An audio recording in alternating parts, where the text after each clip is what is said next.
Hi everyone, welcome back to topology. और फाइनली आज हम पहुंचे हैं बेस ऑफ टोपोलॉजी पर।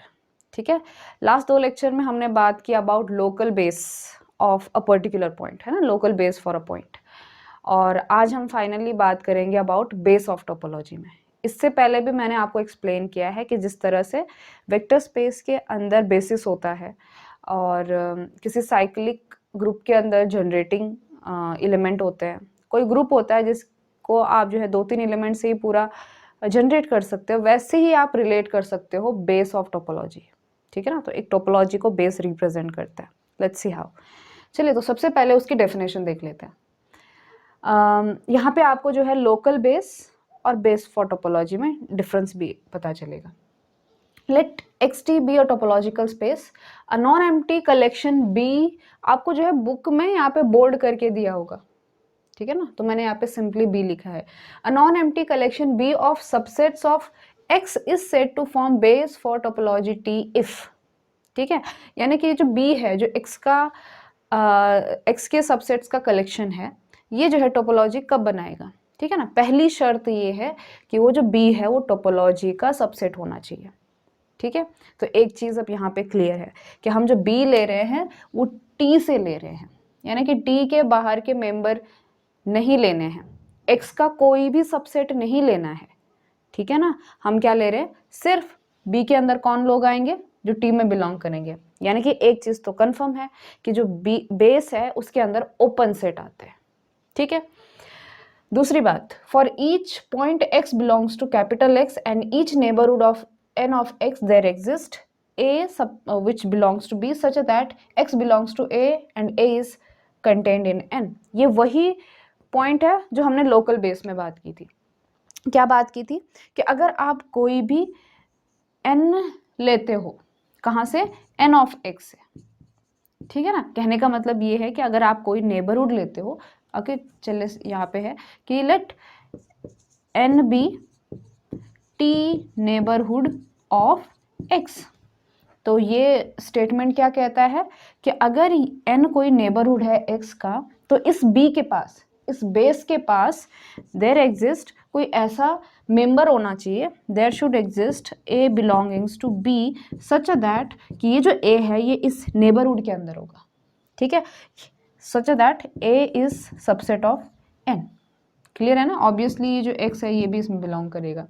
तो कहने की बात ये है कि अगर आप बेस को थोड़ा समझेंगे तो आप ये पाएंगे कि बेस जो है ओपन सेट्स का कलेक्शन है, ऐसे ओपन सेट्स का कलेक्शन है सच दैट कि अगर आप कोई भी पॉइंट लेते हो, यहाँ पे क्या ले रहे हैं, for each point of x and each neighbourhood of x।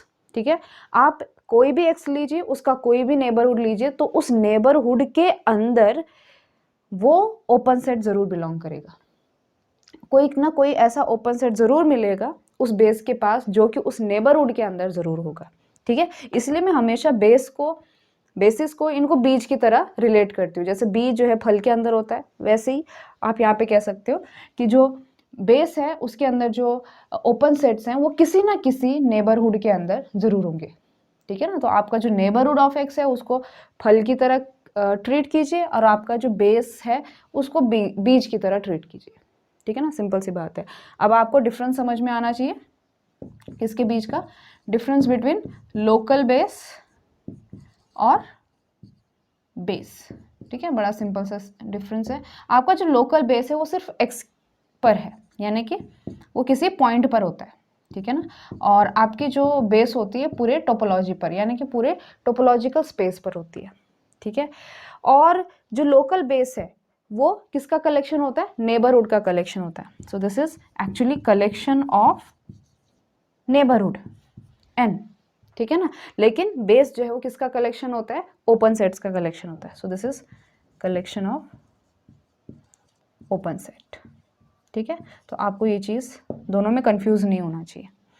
Clear है, चलिए अब हम इसको थोड़ा सा समझते हैं थ्रू एन एग्जाम्पल।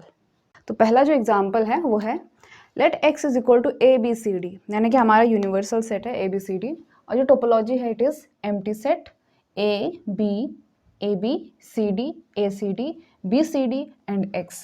और हमने क्या बनाना है, हमने बेस बनाना है, यानी कि बी बनाना है। ठीक है, तो बाय डेफिनेशन बी के अंदर कौन आएंगे? पहली बात, बी के अंदर जो है इन्हीं में से कोई आएंगे, और इस तरह से आएंगे कि आप इन सारे पॉइंट्स का, यानी कि ए बी सी डी, इन तमाम पॉइंट्स का आप कोई भी नेबरहुड लेते हो तो उन नेबरहुड में इस बी का कोई ना कोई मेंबर ज़रूर आना चाहिए। ये हुआ बेस, ठीक है। कहने का ये मतलब है कि मुझे ए बी सी डी इनके नेबरहुड के बारे में सोचना है, और ऐसे ओपन सेट सोचना है जो अपने हर एक नेबरहुड के अंदर आए, ठीक है। यानी कि मुझे सबसे छोटे वाले ओपन सेट देखने हैं हर एक पॉइंट के, ठीक है। जैसे कि अगर मैं ए की बात करती हूँ तो ए का सबसे छोटा ओपन सेट कौन सा है? जैसे कि ये ए खुद है, ये ए खुद जो है ओपन सेट है, ठीक है ना। वैसा देखा जाए तो ए का जो नेबरहुड है वो ए बी भी है, ये भी है और ये भी है, लेकिन इसमें छोटा कौन है? इसमें छोटा जो है ये वाला है। ये ओपन सेट है तो अपने हर एक पॉइंट के नेबरहुड भी है, लेकिन हमने सबसे छोटा वाला देखना है, ठीक है। तो अगर मैं ए की बात करूं तो ए जो है सबसे छोटा क्या है? सेट है जिसका ये नेबरहुड है, ठीक है, और साथ ही वो ओपन सेट भी है। अगर मैं बी की बात करूं तो बी का सबसे छोटा सेट कौन सा है जो बी को कंटेन कर रहा है? इट इज बी खुद, ठीक है ना। अब जो है क्या मैं ए भी ले लूं? ए भी नहीं लूंगी मैं, क्यों? क्योंकि मैंने जो है ए और बी के लिए सेपरेट ओपन सेट ले लिए हैं, तो ए और बी जो है मेरे कंप्लीट हो गए हैं। अब बात है सी की, तो सी को सबसे छोटा ओपन सेट कंटेन करने वाला कौन सा है इसमें? देखो सी को कंटेन करने वाले 4 सेट है, ठीक है, C D, A C D, B C D और एक्स, क्लियर है ना। तो इसमें से सबसे छोटा वाला कौन सा है? सी डी वाला है, तो इसलिए नेक्स्ट कौन सा होगा? सी डी, क्लियर है। अब बात है डी की, डी को सबसे छोटा सेट जो उसको कंटेन कर रहा है, सबसे छोटा ओपन सेट जो डी को कंटेन कर रहा है वो कौन है? ना ये है ना ये, तो सी डी है, ए सी डी है, बी सी डी है, फिर से एक्स है, और सबसे छोटा कौन सा है? सी डी है, जो कि मैंने ऑलरेडी लिख दिया है, क्लियर है। अब आप देखिए कि जो ए का नेबरहुड होगा, देखो जो ए पॉइंट के नेबरहुड होंगे, एनएचडी होंगे, वो क्या होंगे? वो सारे all super set of what? Of A set होंगे, ठीक है ना। तो इस बेस के अंदर ये एक ऐसा सेट है जो ए के सारे नेबरहुड के अंदर कंटेन्ड होगा, ठीक है। उसी तरह बी के साथ भी क्या है कि जो बी पॉइंट के नेबरहुड होंगे वो इस बी सेट के सुपर सेट होंगे, इसीलिए ये जो बी सेट है वो अपने उन सारे नेबरहुड के अंदर कंटेन करेगा, ठीक है। अब बात करती हूँ मैं सी की, तो जो सी पॉइंट है इसके नेबरहुड कौन होंगे?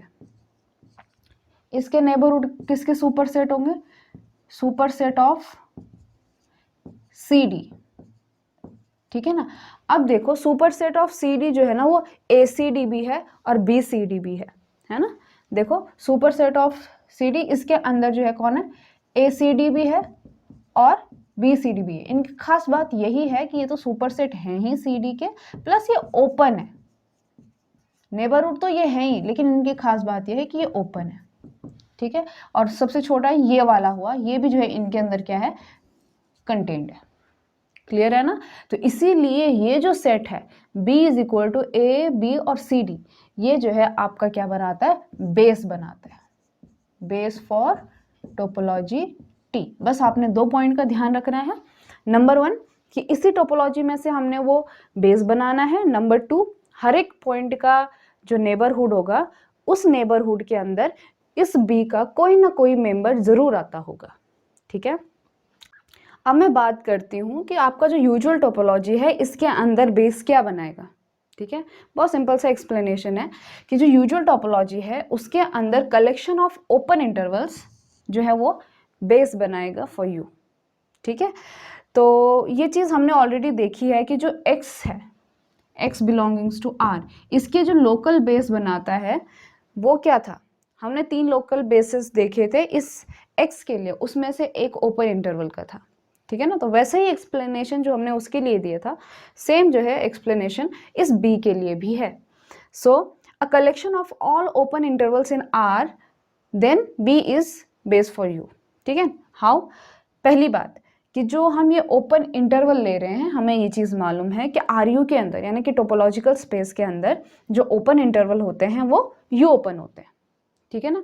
तो सिंपल सी बात है, आपका जो कलेक्शन ऑफ ओपन इंटरवल है यानी कि जो बी है वो यू का यानी टोपोलॉजी, यूजुअल टोपोलॉजी का क्या होगा, सबसेट होगा। तो पहली कंडीशन सेटिस्फाई।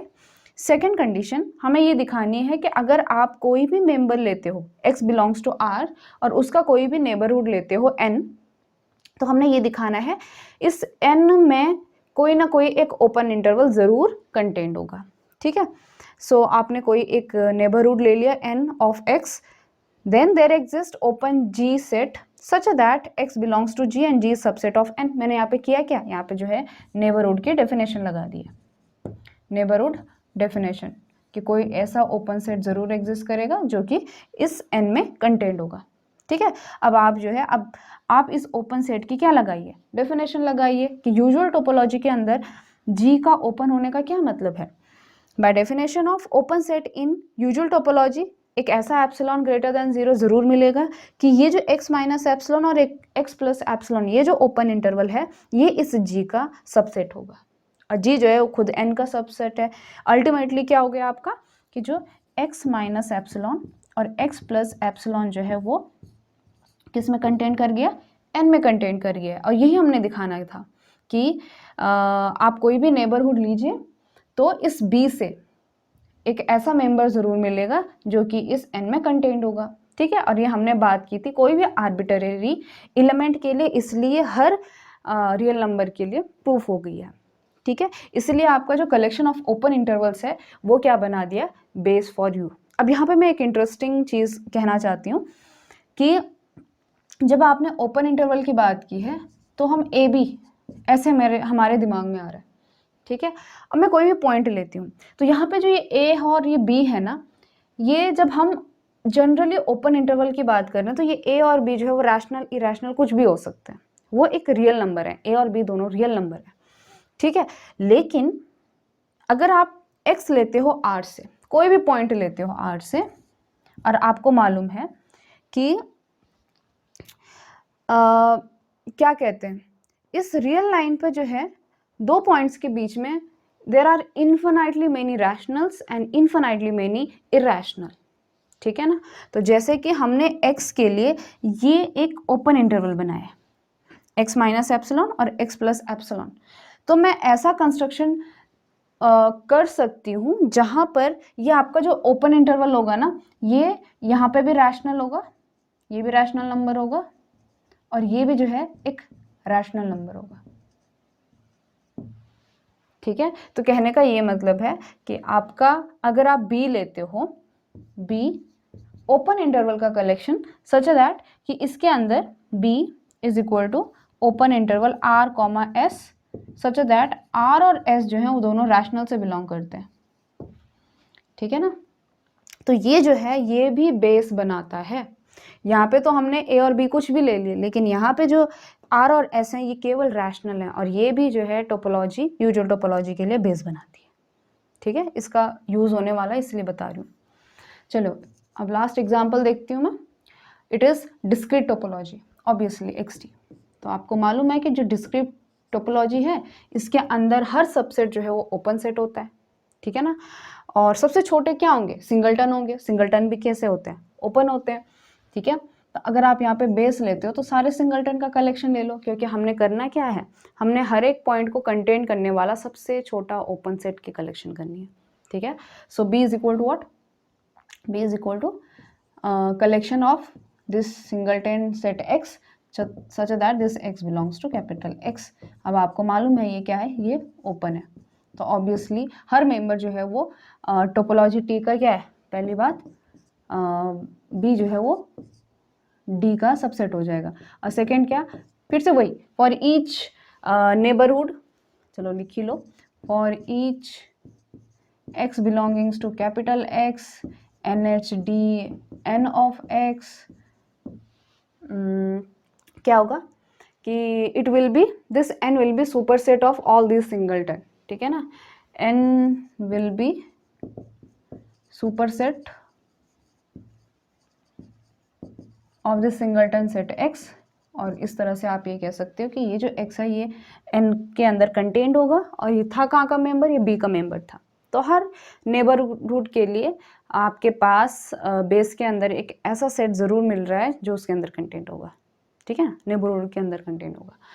सो जो सिंगलटन है ये जो है डिस्क्रीट टोपोलॉजी के लिए बेस बनाती है। चलिए, जिस तरह से हमने फर्स्ट काउंटेबल स्पेस पढ़ा था उसी तरह से हम सेकंड काउंटेबल स्पेस पढ़ेंगे, ठीक है। देखो, दोनों में फ़र्क ये है कि जो फर्स्ट काउंटेबल स्पेस था उसके अंदर हर पॉइंट के लिए क्या होता था, काउंटेबल लोकल बेस होता था, ठीक है। अब यहाँ पे क्या है सेकंड काउंटेबल स्पेस में कि let Xt be a topological space, the space is said to be second countable if and only if there exists a countable base for T, ठीक है, बेस लिखना भूल गई, ऐसा स्पेस जिसके लिए काउंटेबल बेस होगा तो हम उसे क्या कहेंगे, सेकंड काउंटेबल स्पेस कहेंगे, ठीक है। सिंपल सी बात है ये। एग्जाम्पल है इसका RU, यूजुअल टोपोलॉजी।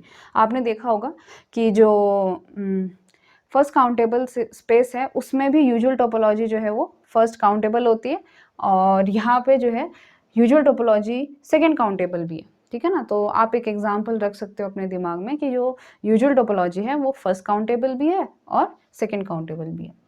अभी मैंने एक एक्सप्लेनेशन दिया था, बस उसका मैंने लिखा है, मतलब between any two real number there exist infinitely many rational numbers, thus to each point x belongs to R and each neighborhood n of x, we can find rational number R and S such that this x belongs to this open interval R comma S which is subset of n। Simple सी बात उन्होंने कही है कि आप कोई भी point x लेते हो तो इस x के लिए आप जो है दो रैशनल नंबर ऐसे ज़रूर ढूंढ सकते हो सच दैट कि ये जो ओपन इंटरवल आर एस है ये इस x का जो नेबरहुड है इसमें कंटेंट हो जाएगा, ठीक है। अब हम अगर ऐसे कलेक्शन करें, इनका अगर हम कलेक्शन करें तो वो क्या बनाएगा, बेस बनाएगा, ठीक है। क्योंकि पहली बात तो जो R कॉमा S है वो आपका इस U का सबसेट है, और दूसरी बात हर एक नेबरहुड के लिए ये कंडीशन सेटिस्फाई हो रही है, तो ऑब्वियसली अगर आप बेस लेते हो कलेक्शन ऑफ, और you can say collection of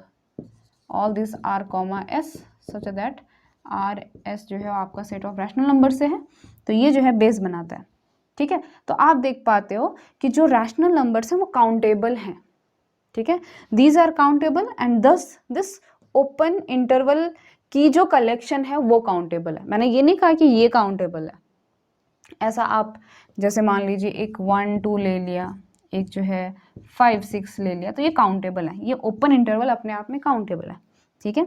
therefore this collection is countable, or you can say this base is countable, sorry, this base is countable and therefore आपका जो यूजुअल टोपोलॉजी है वो second countable space बनाएगा, ठीक है। चलिए अब एक बहुत ही इंपॉर्टेंट कॉन्सेप्ट की बात करते हैं। आप ये कह सकते हैं कि बेस की जो है दूसरी डेफिनेशन, ठीक है, कि a characterisation of a base for a topology क्या कहता है कि a subcollection B of T, subcollection B of T का मतलब है कि टी का कोई सबसेट जिसे हम नाम दे रहे हैं बी, ठीक है, is a base for T if and only if every T open set can be expressed as the union of members of B. वो क्या कह रहा है कि अगर टी का कोई सब कलेक्शन है बी, ये जो बी है ये टी के लिए बेस कब बनाएगा, वो तब बनाएगा अगर टी का कोई भी आप ओपन सेट ले लो, उस ओपन सेट को जो है आप बी के मेंबर्स के यूनियन के रूप में एक्सप्रेस कर सको, ठीक है। तो ये वही बात हो गई जैसे हमने बेसिस के अंदर पढ़ी थी कि बेसिस के वो एलिमेंट हैं जिससे आप पूरा वेक्टर स्पेस जनरेट कर सकते हो, वैसे आप यहाँ पे ये दूसरी भाषा में ये कहता है कि जो बेस है इसके एलिमेंट से और इसके मेंबर से आप जो है टोपोलॉजी को जनरेट कर सकते हो, ठीक है ना। तो इसको हम छोटा सा प्रूफ करेंगे, तो पहले हम फॉरवर्ड लेके चलेंगे। देखो एक चीज़ यहाँ पे क्लियर है कि इन्होंने बी खुद दिया है कि B is subset of T, clear है ना। सो चलिए फॉरवर्ड में हम लेके चलेंगे कि बी इज बेस, ठीक है, B is base for T, और हमने क्या शो करना है कि आप कोई भी टी ओपन सेट ले लीजिए, वो क्या होगा इस बी के मेंबर्स के रूप में एक्सप्रेस हो सकता है, ठीक है, यूनियन के रूप में एक्सप्रेस हो सकता है। So B is base for T and let, आप जो है कोई भी ओपन सेट ले लीजिए. So let G belongs to topology T. This implies कि G is open set and thus neighborhood of each of its point. ठीक है. अब G जो है वो नेबरहुड है किसी भी एक पॉइंट का. ठीक है. तो अब जो है जो B है वो बेस है. B अगर बेस है तो बेस की डेफिनेशन क्या कहती है कि इस बेस के अंदर एक ऐसा जरूर मेंबर मिलेगा जो इस G के लिए कंटेंट होगा, लेकिन वो हर एक पॉइंट के लिए है. ठीक है ना. So this implies for each x belongs to G, by definition of base we can say this implies कि there exists a member, मैं उसको B डैश नाम दे रही हूँ. ठीक है. बुक में हो सकता है अगर आप कृष्णा पब्लिकेशन के पढ़ रहे हो. सो दिस इज, ये उन्होंने बोल्ड में दिया है और ये सिंपल B लिखा है. ठीक है. मैं इसको बेस को B बना रही हूँ और जो बेस का मेंबर है उसको B डैश लिख रही हूँ फिलहाल. ठीक है. तो जो आपका B डैश है, मतलब जो B डैश है वो B में ऐसा ज़रूर मिलेगा सच दैट कि X belongs to this B dash and is subset of this G. ठीक है. तो कहने का ये मतलब हुआ कि आप हर एक पॉइंट G के लिए एक B से एक मेंबर ऐसा ढूंढ सकते हो सच दैट कि जो B डैश है वो G में बिलोंग करेगा. तो ऑब्वियस सी चीज़ है, ये हर पॉइंट की बात हो रही है यहाँ पे. ठीक है ना. तो अगर आप ऐसे सारे B डैश का कलेक्शन लोगे तो वो G के बराबर ही आएगा, क्योंकि ये जो B डैश है, पहली बात ये सबसेट है, सुपर सेट तो है नहीं, मतलब एक्स्ट्रा पॉइंट तो होंगे नहीं, और ये जो है हर पॉइंट की बात कर रहा है. ठीक है ना. तो हर पॉइंट इसके अंदर कंटेन है, G का हर पॉइंट कंटेन है. तो जब आप इन सब का यूनियन करोगे तो वो G देगा. दैट इज G जो है किसके बराबर आ जाएगा? It is union of B dash such that B dash belongs to B. और ये ना हमने दिखाना था क्या कि every T open set can be expressed as union of members of B. तो ये B के मेंबर्स हैं और इनके यूनियन के रूप में मैंने G को एक्सप्रेस कर लिया. ठीक है. अब इसको रिवर्स लेके चलेंगे. रिवर्स में क्या कहना है कि आप जो है हर ओपन सेट को जो है B के मेंबर्स के रूप में एक्सप्लेन कर सकते हो. प्लस ये भी कहा गया है कि ये जो B है ये T का सबसेट है, इट इज सब कलेक्शन. बस हमने क्या दिखाना है कि ये बेस बनाता है, मतलब हमने सेकेंड प्रॉपर्टी शो करनी है. तो जो पहली प्रॉपर्टी है कि B is subset of T, ये तो गिवन है बिकॉज इट इज सब collection of T. So B is subset, ये तो गिवन है. सेकेंड हमने क्या शो करना है कि आप कोई भी नेबरहुड लेते हो, let X belongs to X और let N capital N be NHD यानी कि नेबरहुड ऑफ X. तो हमने ये शो करना है कि इस B के अंदर ऐसा मेंबर ज़रूर मिलेगा जो इस N के अंदर कंटेंट होगा. ठीक है. अब देखो N क्या है, वो X का नेबरहुड है, तो हम यहाँ पे जो है नेबरहुड की डेफिनेशन लगाएंगे. दिस इंप्लाइज कि there exist open set B, open set G such that, मैंने डेफिनेशन लगा दी नेबरहुड की, X belongs to G and G is subset of N. लेकिन इस ओपन सेट की बात क्या है, इन्होंने क्या कहा है कि every T open set can be expressed as union of members of B. So जो G है ये ओपन सेट है और इसको जो है B के मेंबर्स के यूनियन के रूप में लिखा जा सकता है. ठीक है ना. So from given condition there exist B dash from B such that कि जो B डैश है ये किस में कंटेंट होगा, G में कंटेंट होगा. ठीक है ना, क्योंकि G जो है ऐसे B डैश इनका यूनियन है. So B dash is subset of G. तो आप क्या कह सकते हो कि X belongs to B dash is subset of G and is subset of N. This implies कि B dash is subset of N. ठीक है. बस यहाँ पे हो गया. हमने क्या किया, एक नेबरहुड लिया किसी भी पॉइंट, आर्बिट्रेरी पॉइंट का, और हमने ये दिखा दिया कि उस कलेक्शन में से एक ऐसा मेंबर मिल रहा है जिसके अंदर कंटेंट है. दोनों प्रॉपर्टी सेटिस्फाई हो गई कि वो T का मेंबर होना चाहिए, और सेकेंड ये कि हर नेबरहुड के अंदर कोई ना कोई एक मेंबर ज़रूर मिलना चाहिए. तो इसीलिए ये एक नई डेफिनेशन है बेस के लिए. कि कोई भी सब कलेक्शन ऑफ टी जो है वो बेस कब बनाएगा, अगर हर ओपन सेट को जो है आप उस बी के मेंबर्स के रूप में एक्सप्रेस कर सको। ठीक है, so this is very interesting property.